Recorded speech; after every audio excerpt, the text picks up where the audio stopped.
Tun kallon da na yi miki farko kike ta min gizo, sai ki bayyana sai na zo da ki shige cikin hazo.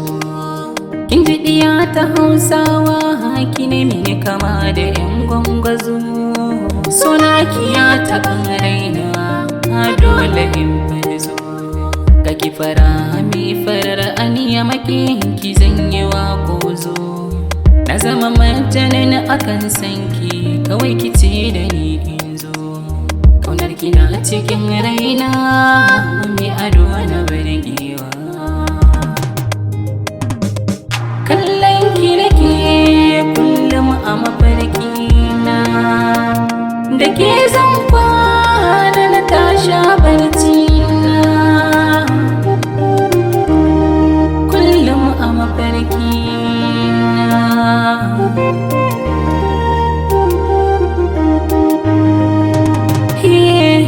kullum kina zuwar mini a mafarki har kice da ni assalam, har na bayyana miki sanki yana raina kawai cire min zulum.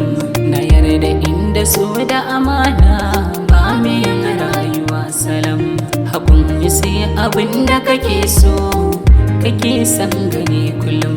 Na bayyana ki ma ki bayyana mini sanki lamarin akan azima, a so ne ke na ɗauko ban miki kishi yakin biyar mata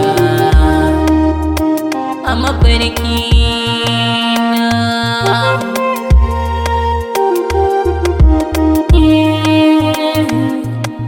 Tun kan ki bayyana mini sunan ki kike adabar zuci, suna ki kullum yana da duwa raina har ya hana mini bacci. Wasu na faɗin so zuma ne ni a gare ni zan kira shi maɗaci, ya sa ni san abin da ba ni gane hakikarsa haka kwai kunci.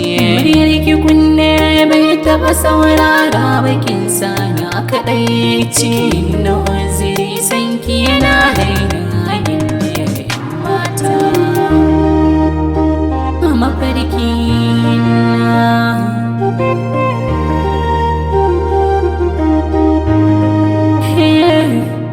na gane so gama wani jini Allah shi ya haɗam, amma sanin hakikar inda kike hakan rai yake damu.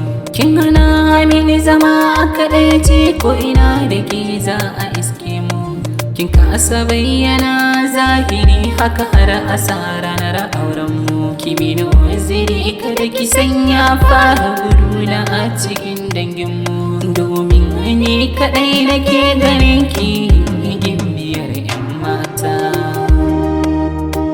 a mafarki.